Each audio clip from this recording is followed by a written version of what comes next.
Hello students of class 8th. Today I start your civics chapter 2nd, the vision of the Indian Constitution. Chapter first में हमने constitution design constitution के बारे में study किया था, कैसे कॉन्स्टिट्यूशन बना। और इस चैप्टर में हम अब विजन, हमारे भारतीय संविधान का दृष्टिकोण क्या था, विजन क्या था उसका।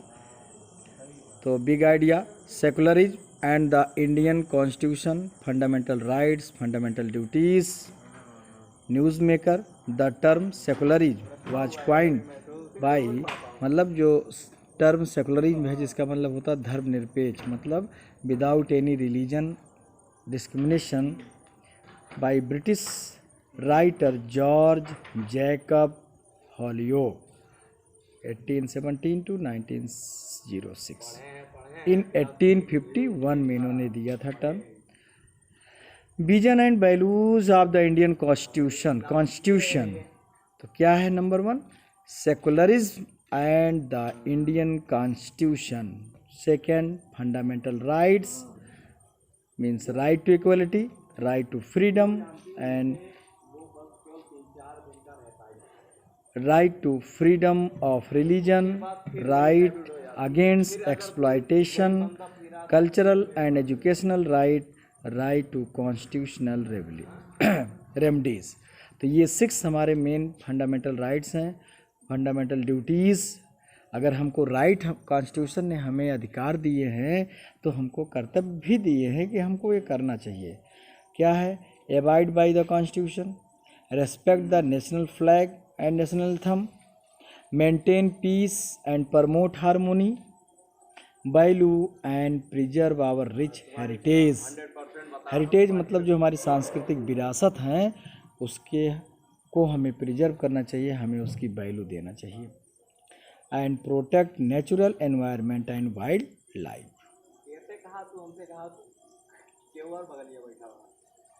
The term secularism refers to a system of social and political organization where no religion is given special treatment। Secularism term जो है ये system of social and political organisation, सामाजिक एवं राजनीतिक संगठन का है जहाँ पे किसी भी विशेष धर्म को विशेष ट्रीटमेंट नहीं मिलता है, विशेष लाभ नहीं मिलता है, सब बराबर हैं।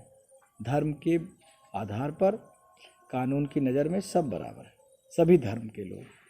It is understood primarily by the separation of religions from the state.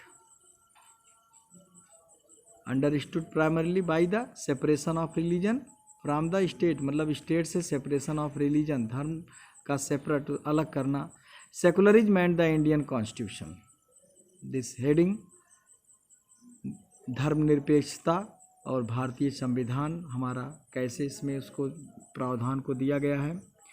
The Indian constitution the treats the idea of secularism born through India's freedom struggle and as the guiding principle of its founding father and mothers. क्या था? Born through the India's freedom, किसके थ्रू पैदा हुआ? मतलब कब से? India, Bharat की आज़ादी के लिए जो संघर्ष चल रहा था उसी समय से। और guiding principle of the founding father, इसके फाउंडिंग फादर एंड मदर्स अर्थात जो माता पिता जिसको हम कह सकते हैं, उनके सिद्धांतों से, गाइडलाइन से। Secularism in the Indian constitution implies equality of all religion, सभी धर्म को समानता। It prohibits discrimination on the basis of any particular religion, मतलब ये जो है हमारा कॉन्स्टिट्यूशन, जो हमारा संविधान जो है धर्म के आधार पर डिस्क्रिमिनेशन को, भेदभाव को रोकता है। The word secular was incorporated in the preamble of the Indian constitution. Secular जो शब्द है इसको हमारे संविधान के प्रस्तावना में ही जो है लिया गया है बाई अमेंडमेंट इन 1976। 1976वें संशोधन में इसको रखा गया है। The people of states are assured of the non-discriminatory and secular policy of the state through the inclusion of rights as well. क्या people of the state are assured of the non-discriminatory, मतलब जो state के लोग हैं वो sure non discriminatory and secular policy, धर्मनिरपेक्षता जो उसकी नीति है उस बेस पर, और डिस्क्रिमिनेटरी मतलब जो विभेद हम करते हैं ये चीज़ नहीं हो, in order to assess the sanctity of one's religious belief, मतलब कि केवल एक ही एक धर्म के आधार पर या एक धार्मिक विश्वास पर उसको नहीं किया जा सकता. In founding fathers and mothers enshrined the right to freedom of religion as fundamental right. तो जो हमारे संविधान के फाउंडिंग फादर्स हैं वो मदर्स हैं, मतलब जिन लोगों ने संविधान को क्रिएट किया उसको किया, उसमें इस चीज़ को एश्योर किया गया है कि धर्म की आज़ादी है, कोई भी व्यक्ति अपने मन से कोई भी धर्म अपना सकता है, उस पर कोई दबाव नहीं है, ज़बरदस्ती धर्म परिवर्तन नहीं कराया जा सकता है. Fundamental right in chapter 3 of the Indian constitution, मतलब भारतीय संविधान के चैप्टर 3 में फंडामेंटल राइट की बात की गई, किसके? रिलीजन बेस पर. Separation of religion and states, धार्मिक बंटवारा धर्म के आधार पे और स्टेट पे. In constitution makers felt it important to keep religion and state separate for the following reason. क्यों? Number 1, inability in the country to function democratically. क्या कि देश में जो है लोकतांत्रिक ढंग से उसको कार्य किया जा सकता है. इनेबलिंग मतलब कि the democratic states should not discriminate on the basis of religion. Means जो लोकतांत्रिक स्टेट्स है, लोकतांत्रिक ढंग से जहाँ पे रिप्रेजेंटेटिव गवर्नमेंट्स हैं और जहाँ पे लोकतंत्र कॉन्स्टिट्यूशन फॉलो है, वहाँ पे धर्म के आधार पर डिस्क्रिमिनेशन नहीं किया जा सकता, भेदभाव नहीं किया जा सकता. आर रिलीजन्स आर इक्वल, सभी धर्म बराबर हैं before state in India. This help to prevent the domination of the majority over the minority. और ये क्या करता है? ये रक्षा करता है एक तरह से मेजॉरिटी और माइनॉरिटी के ऊपर मेजॉरिटी, मेजॉरिटी के ऊपर माइनॉरिटी का. मतलब कि अगर जैसे हिंदू धर्म हमारे यहाँ मेजॉरिटी में है तो और माइनॉरिटी में अदर धर्म से हैं, तो ऐसा नहीं कि उनके साथ कोई भेदभाव किया जा रहा, सबको बराबर का अधिकार है. नेक्स्ट है protection of the people's right to freedom of religion. कैसे हम उसको प्रोटेक्ट करते हैं? पीपुल्स राइट जो लोगों का अधिकार है, फ्रीडम ऑफ रिलीजन मतलब आज़ादी, धर्म की आज़ादी की, कोई भी धर्म स्वीकार कर सकते हैं. Under the right to freedom of religion every Indian citizens is to freely follow his her conscience with regard to religious belief. इस के आधार पर जो हमको आज़ादी मिली है, इसके आधार पे कोई भी भारतीय सिटीजन्स कोई भी धर्म अपना सकता है, अपने धर्म के अनुसार अपने विश्वास उसमें विश्वास कर सकता है. In other words, following a religions is a matter of personal choice, व्यक्तिगत choice for any individual and the state should have no role in it. और उसमें राज्य का या सरकार का कोई रोल नहीं होगा. This is in conformity with the spirit of secularism. और ये क्या करता है? सेकुलरिज्म की स्पिरिट को फैलाता है, अर्थात धर्मनिरपेक्षता एंसरिंग इन द कॉन्स्टिट्यूशन. हमारे संविधान में जो धर्मनिरपेक्षता की बात कही गई है, इसको प्रमाणित करता है. Step to realise the ideals of a secular state. Number 1, no religion has been accorded the status of state religion. कोई भी धर्म किसी स्टेट का व्यक्तिगत रिलीजन नहीं बन सकता है. In India indicating that the Indian state is not controlled by one particular religion. कोई भी इंडियन स्टेट किसी भी पर्टिकुलर रीजन के द्वारा जो है कंट्रोल नहीं हो सकता या उस पर उसका अधिकार नहीं हो सकता है, गवर्न नहीं कर सकता. India have an official state religion. Second, the government cannot compel any person to pay tax for the promotion or maintenance of particular religion or religious institution. सरकार किसी तरह का व्यक्तिगत टैक्स नहीं लगा सकती है, न वसूल सकती है. प्रमोशन और maintenance of a particular religion, किसी विशेष धर्म के प्रमोशन, उसको आगे बढ़ाने के लिए या उसमें मेंटेनेंस के लिए किसी धार्मिक संस्था पे व्यक्तिगत तौर पर गवर्नमेंट उस पर पैसा नहीं खर्च कर सकती है या न उससे वसूल सकती है। The Indian state protect the interests of the minorities by making certain expectation. जो इंडियन स्टेट्स, जो राज्य हैं या कंट्री, माइनॉरिटीज़ के बिहार पर भी उनकी प्रोटेक्ट करती है। Certain exceptions, the minority communities, जो अल्पसंख्यक समुदाय है, इम्प्लीमेंटेशन ऑफ लॉज, उसके लिए कानून बना करके, for example under the right to freedom the citizens of India have the freedom to assemble peacefully, जैसे कि आज़ादी के अधिकार के तहत भारत के नागरिक कहीं भी शांति ढंग से असेंबल हो सकते हैं, इकट्ठा हो सकते हैं, विदाउट कैरिंग आर, बिना अस्त्र शस्त्र लिए धरना प्रदर्शन कर सकते हैं। Make a exemption for the Sikh community because carrying, केवल सिख कम्युनिटी में इस चीज़ के लिए हम इसको एक्सेप्शन अपवाद के रूप में छोड़ सकते हैं, क्योंकि वहाँ कृपान या खालसा सिख, उनके धर्म में ये चीज़ बात कही, वो कृपान को ले सकते हैं, तलवार।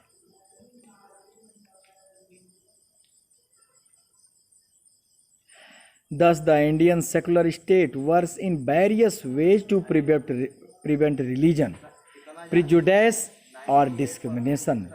जो लोगों के अंदर प्रिजुडाइस है, अर्थात एक भ्रांति बनी हुई है, उस किसी के प्रति गलत भावना जो लोगों के अंदर हुई प्रिजुडाइस होती है, एंड डिस्क्रिमिनेशन, भेदभाव, the Indian constitution through the preamble fundamental right, हमारे संविधान जो उसकी प्रस्तावना में, उसकी आत्मा में जो है fundamental right and directive principles, जो सिद्धांत हैं, ये शामिल किया गया है। Establish a secular state based on the principle of equality, एक धर्मनिरपेक्ष राज्य की स्थापना करता है, किस बेस पर? इक्वलिटी एंड नॉन डिस्क्रिमिनेशन, समानता और बिना किसी भेदभाव के।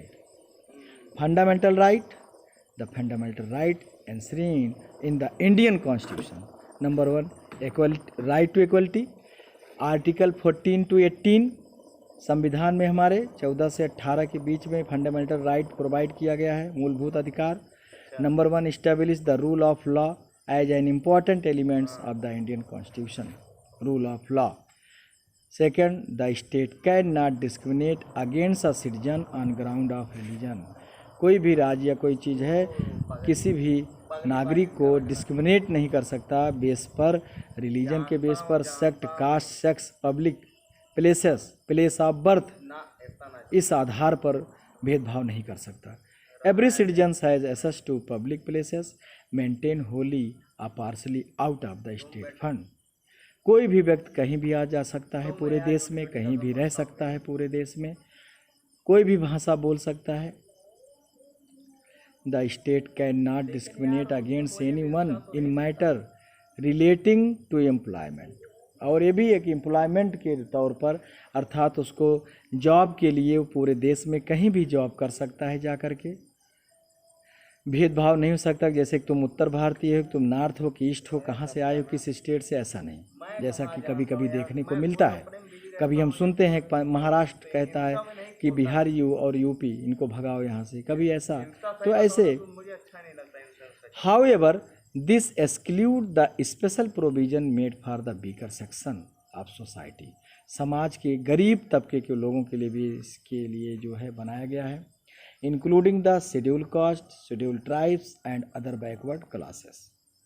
मोस्ट इम्पॉर्टेंटली आर्टिकल 17 आर्टिकल 17 जो इम्पॉर्टेंट है, जिसमें एबोलिश अनटचेबिलिटी, छुआछूत को समाप्त किया गया है एज ए प्रैक्टिस के तौर पर।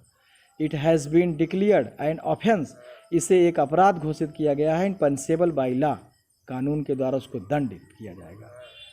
The constitution has also abolish the practice of conferring titles and honours on individual, व्यक्तिगत रूप से टाइटल, उपाधि या ऑनर, सम्मान जो है, ये भी, इस पर भी रोक किया है, as it goes against the principle of social equality, और ये किसके खिलाफ जाता है? सामाजिक एक समानता, कोई अपनी विशेष उपाधि या धारण इस तरह से नहीं धारण कर सकता। मीनिंग दी गई है, नोट्स आप बनाएंगे, मीनिंग्स आप लिखेंगे, अदर मीनिंग भी, क्योंकि इंग्लिश टू इंग्लिश मीनिंग और हिंदी ये इम्पॉर्टेंट है आपके समझने के लिए, इंग्लिश स्पीकिंग के लिए और इंग्लिश में समझने के लिए। Right to freedom. Freedom is a basic human right. आज़ादी हमारा मूलभूत अधिकार है और आज़ादी के लिए ही हम लड़े हैं। रिवोल्यूशन जो हुआ है हमारी आज़ादी के लिए ही। Very significant element of democracy. Democracy में एक इम्पॉर्टेंस पॉइंट्स है, एलिमेंट्स है, तत्व है उसका। Right to freedom guarantees 6 basic freedom. और जो फ्रीडम है, राइट टू फ्रीडम, ये 6 मूलभूत अधिकारों की गारंटी देता है हमें इंडियन सिटीजन के रूप में। आर्टिकल 19 to 22, 19 से 22 तक आर्टिकल में हमारे संविधान में चीज़ दी गई है। Number 1 fund freedom of speech and expression, आपको बोलने की आज़ादी है, अपने बातों को कहने की आज़ादी है। Freedom to assemble peacefully without arm, कहीं भी समूह में हमें इकट्ठा होने की शांति ढंग से बिना किसी अस्त्र के हम खड़े हो सकते हैं, समूह में मीटिंग कर सकते हैं, प्रदर्शन कर सकते हैं, लेकिन शांति ढंग से। फ्रीडम टू फॉर्म एसोसिएशन, संगठन या यूनियन बनाने की आज़ादी। फ्रीडम टू मूव फ्रीली, कहीं भी स्वतंत्र रूप से एनी टेरिटरी ऑफ इंडिया हम कहीं भी आ जा सकते हैं।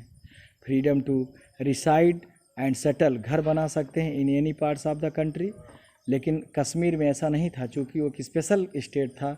धारा 370 के तहत जब धारा 370 समाप्त कर दिया गया, अब कश्मीर में भी कोई भी रह सकता है, ज़मीन खरीद सकता है, बना सकता है। Sometimes the government can impose certain restriction on the right, कभी कभी सरकार जो है कुछ उसमें रुकावट डालती है, बाधा डालती है। Freedom of national interest, specially in the interest of the sovereignty and integrity of India. किस तौर पे?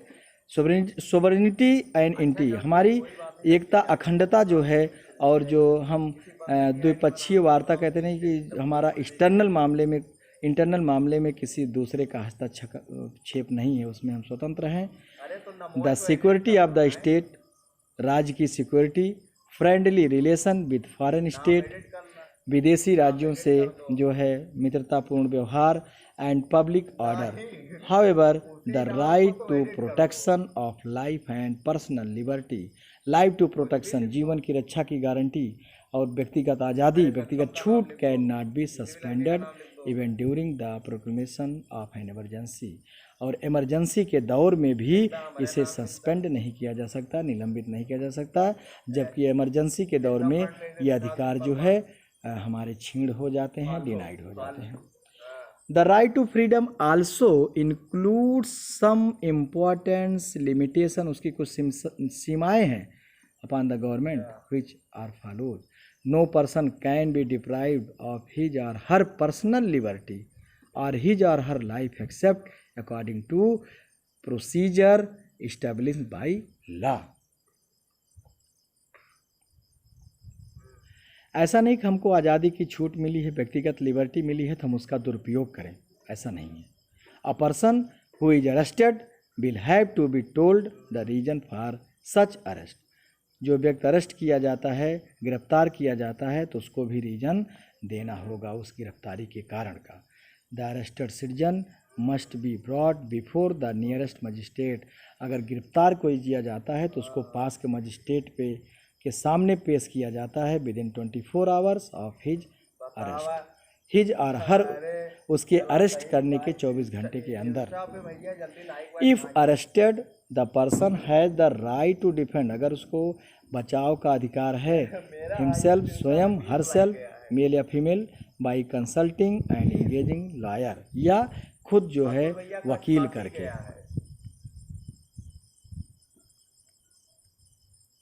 राइट अगेंस्ट एक्सप्लॉयटेशन, शोषण के खिलाफ अधिकार। Indian constitution recognise the dignity of the individual, हमारा संविधान जो है व्यक्तिगत डिग्निटी, व्यक्तिगत जो है सम्मान जिसको हम कहते हैं, एंड प्रोटेक्ट हिम और her against any form of exploitation, और उसकी रक्षा करता है किसी भी जो है शोषण के खिलाफ। आर्टिकल 23 एंड 24, ये सब आप नोट करिएगा आर्टिकल, एक समरी नोट बनाइएगा इसका। The right to exploitation clearly prohibited, तो 23 एंड 24 आर्टिकल में जो है एक्सप्लॉयटेशन को क्लियरली बैन किया गया है। The trafficking in human being, force labour done without payment, अर्थात बिना मजदूरी दिए ज़बरदस्ती काम कराना, any wages in return when such a service is rendered on a lifelong basis, और जब एक जीवन के आधार पर लंबे समय के आधार पर हो जाता है, जिसे हम बॉन्डेड लेबर बंधुआ मजदूर कहते हैं, कि उसे काम के बदले में बहुत कम दिया जाए, बस केवल खाना पेट भरने के लिए, इसे भी एक्सप्लॉयट के अंतर्गत है। इस पर रोक लगाई गई है। Employment of children below the age 14, 14 साल से कम उम्र के बच्चों को रोजगार कर देना या उनसे काम कराना, ये भी प्रोहिबिटेड है। Adolescent between 14 and 18 years can not be employed in any hazards occupation, 14 से 18 साल के बच्चे किसी ऐसे संस्थान में काम नहीं कर सकते जहाँ पे जान माल का खतरा ज़्यादा रहता है, हैजार्डस, जैसे गैस लीक और तमाम चीज़ें। Right to freedom of religion, धर्म का अधिकार, धर्म चुनने का अधिकार, आर्टिकल 25 to 28 के तहत इसको आज़ादी दी गई है। According to which all religions are equal before law, कानून के नज़र में सभी धर्म बराबर है।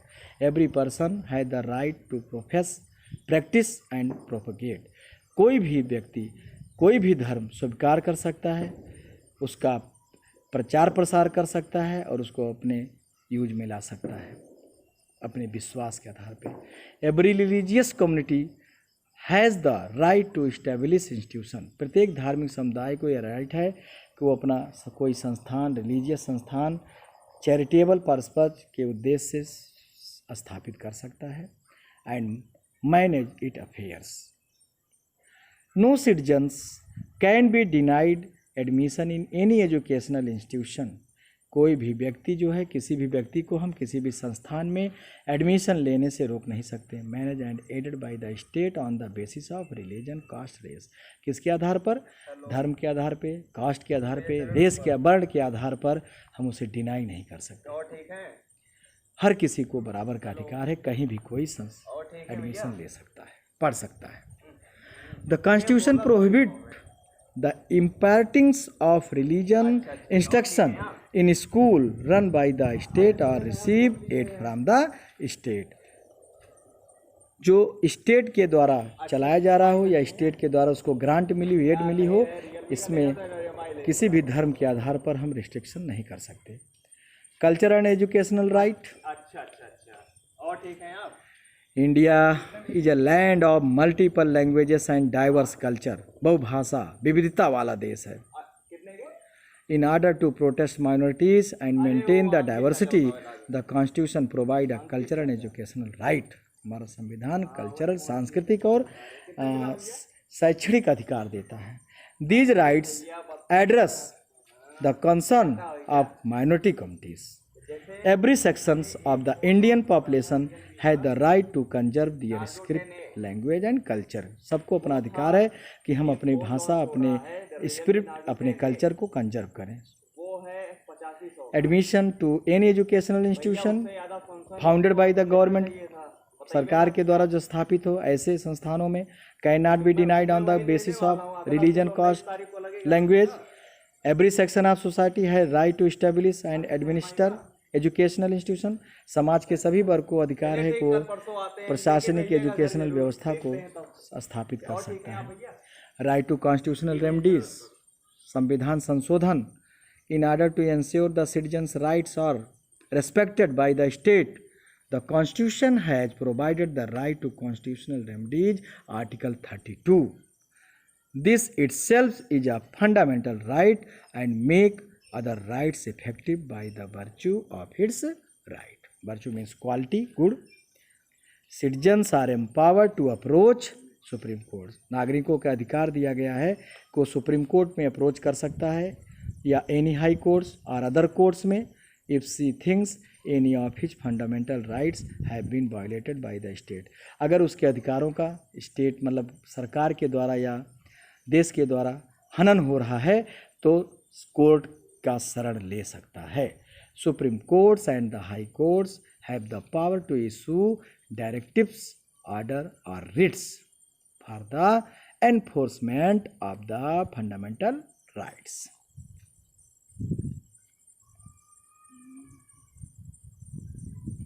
Fundamental rights as human rights, मानवाधिकार।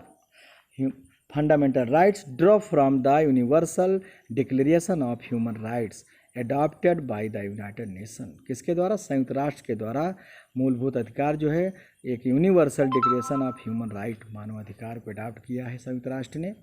These rights can be enjoyed by every citizens of India, और ये अधिकार भारत के सभी नागरिकों द्वारा एंजॉय किया जा रहा है, उसका वो आनंद ले रहे हैं, छूट है सबको।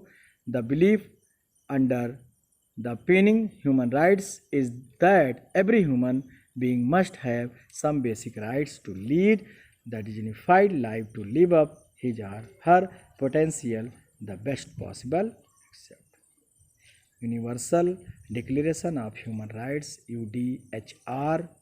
तो हम 10 दिसंबर 1948 को ये लागू हुआ।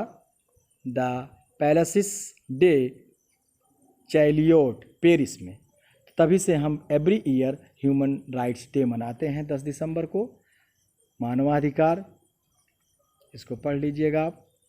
फंडामेंटल ड्यूटीज़, कुछ मूलभूत कर्तव्य हैं। Fundamental duties are noble features of the Indian constitution, हमारे संविधान का एक नोबल फीचर्स है।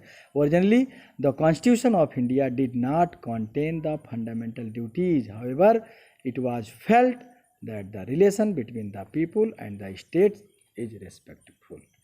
क्या करता है ये कि जो फंडामेंटल ड्यूटीज़ है, हाउ फेल्ट इस महसूस बिटवीन पीपुल और स्टेट के बीच में संबंध है, स्टेट इज रेसिप्रोकल, एक दूसरे के रेसिप्रोकल है, वाइस वर्सा। रेसिप्रोकल जैसे मैथ्स में पढ़ते हैं ना, इनवर्स उसका, जैसे 1/5 तो उसका reciprocal 5/1। If people enjoy certain rights, अगर लोगों को कुछ अधिकार है तो उसके कुछ कर्तव्य भी दिए गए हैं। The state, although there is no provision in the Constitution for direct enforcement of any of these duties, yet the courts are guided by these duties while interpreting various law। जैसे कॉन्स्टिट्यूशन 42nd अमेंडमेंट, 42वें संविधान संशोधन act 1976 introduce 10 fundamental duties. Article 51A of the constitution of India, हमारे भारतीय संविधान के article 51A में ये दिया गया है। 10 हमारे फंडामेंटल ड्यूटीज हैं, मूलभूत कर्तव्य हैं। 86 कॉन्स्टिट्यूशन अमेंडमेंट, 86वें संविधान संशोधन act 2002 has added one more fundamental duty. As a result there are now 11 fundamental duties हो गए हैं prescribed for citizen of India. Listen below, कौन से हैं? Number 1, abide by the constitution and respect the national flag, राष्ट्रीय झंडे, राष्ट्रीय national anthem का सम्मान करना। To cherish and follow the noble ideals which inspired our national struggle for freedom, जो आज़ादी के लिए राष्ट्रीय संघर्ष हुआ है उसके आइडियल को हम माने, उसको फॉलो करें। Uphold and protect the sovereignty, unity and integrity of India, देश की एकता, अखंडता, एकीकरण जो है उसको हम आगे बढ़ाएं, प्रमोट करें। To defend the country and render national service when called upon to do, देश की हम सेवा करें जब हमको देश की ज़रूरत हो, देश के लिए हम बुलाए जाएं।